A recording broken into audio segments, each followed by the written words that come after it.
मैं क्यों खुदा से इतना प्रेम करता हूं? मैं खुदा से इतना प्रेम इसके लिए करता हूं क्योंकि मेरी सेवकाई की शुरुआत से ही मैं ये बोलता था कि प्रभु चंगा करता है, प्रभु बड़े काम कर सकता है, प्रभु बड़े काम कर सकता है।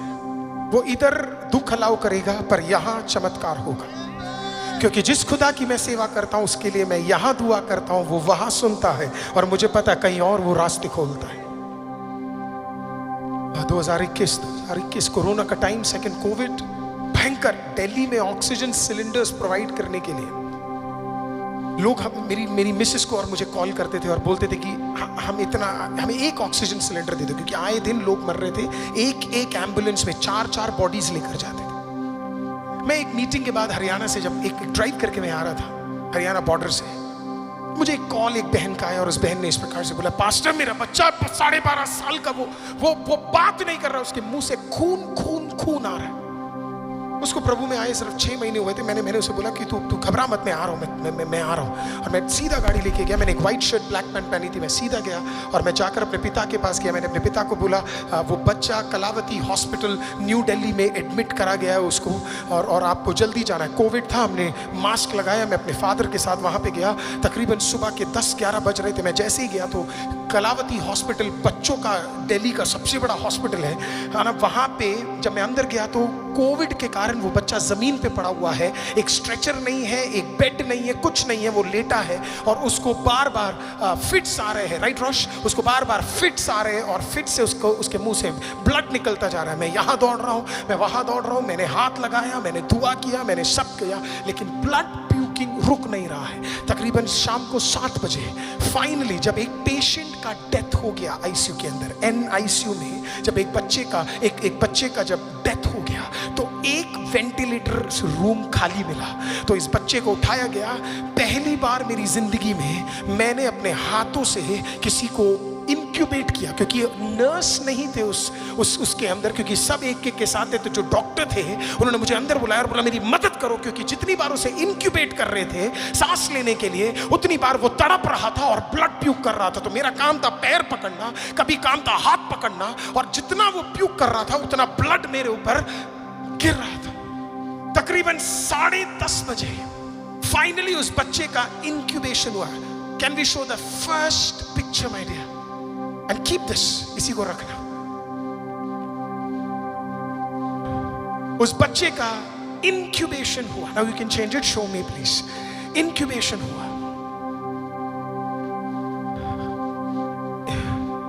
मैं बाहर निकला तो उस डॉक्टर ने कहा, सर मैं इसकी मां को तो नहीं कह सकता कि ये कितना बीमार है, पर आपको कह रहा हूं इसको रीनल फेलियर हो गया। कहने का मतलब इसका किडनी, इसका लंग्स काम करना बंद हो चुका है।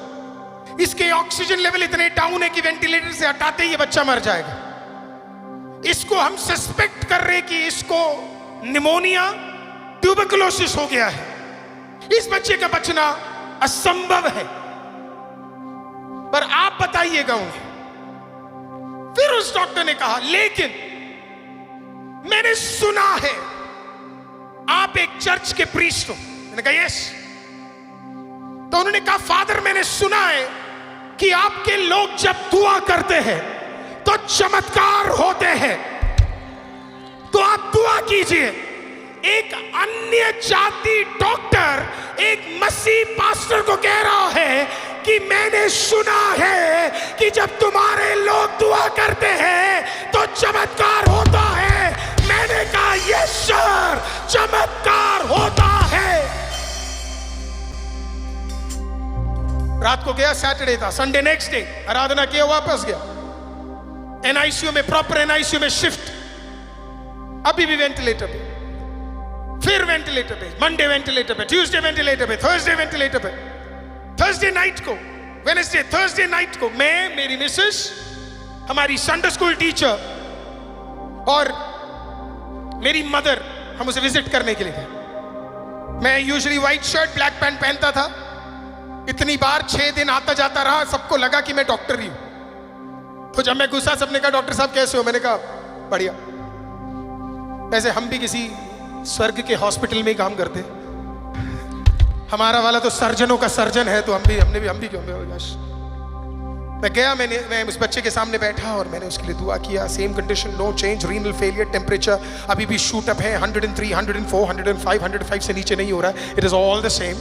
मैं गया, प्रार्थना किया, वापस आया। एक स्त्री आई और स्त्री ने मुझे एक जूनियर डॉक्टर लेडीज आई, उन्होंने मेरे को बोला मुझे आपसे बात करनी है। मैं गया, मैंने बात की, मैंने कहा क्या हुआ? उसने मेरे को कहा कल सुबह इसकी बॉडी लेके जाना क्योंकि हम इसे वेंटिलेटर से हटा रहे हैं। उसने बोला ही इज मेडिकली डेड, हम ये वेंटिलेटर किसी और के लिए यूज कर सकते ताकि वो बच जाए करके।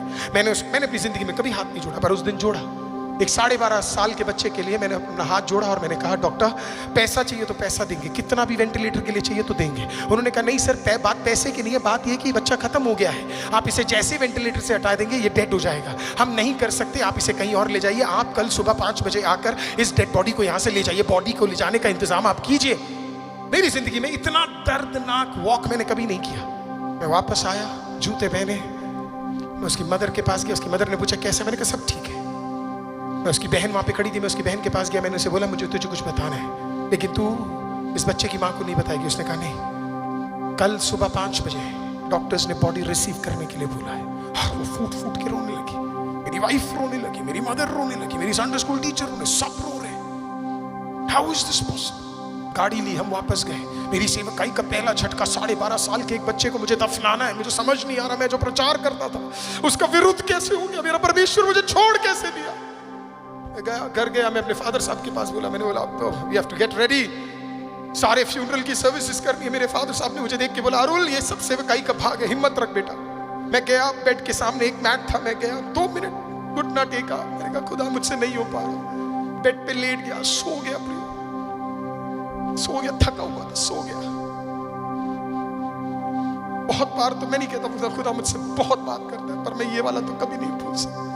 तकरीबन रात के 3:45 मैं लेटा हूं, मानो कोई आता है और मुझे जोर से मारता है और मुझे कह रहा है तू सो कैसे रहा है, हाउ आर यू स्लीपिंग? मैं उठता हूं, मैंने कहा खुदा हु इज दिस? मैंने कहा मैं सो रही है, तू इन द रूम। मैं समझ गया वो उतर चुका है, वो उतर चुका है। मैं सीधा घुटना टेका, वो उतर चुका, मैं सीधा घुटना टेका। मैंने कहा परमेश्वर, प्रभु कहता जीवन के लिए दुआ कर, मृत्यु के लिए नहीं। घोषणा कर जीवन। मैंने कहा डिक्लेयर लाइफ। मेरी बीवी तुरंत बेड से उतरी, मेरे साथ बैठी, हाथ पकड़ा, we started praying।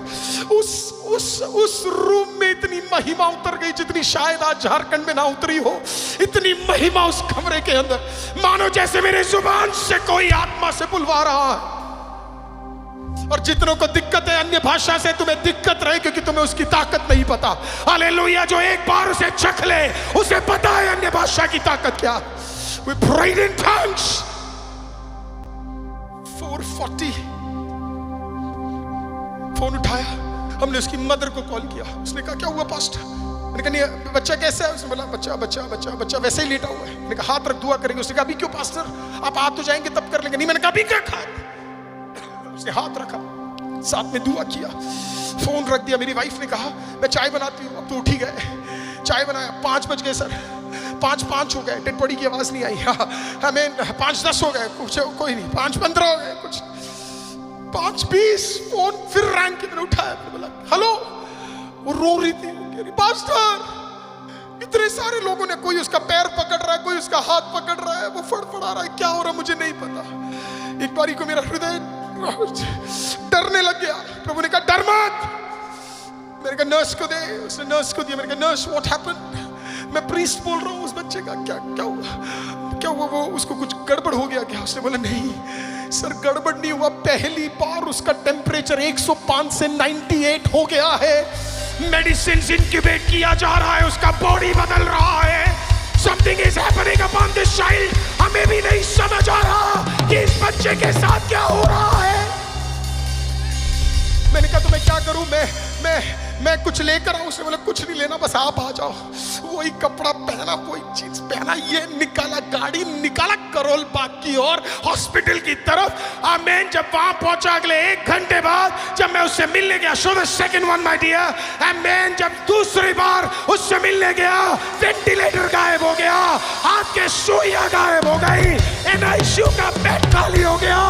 परमेश्वर ने उस बच्चे को चंगा कर दिया।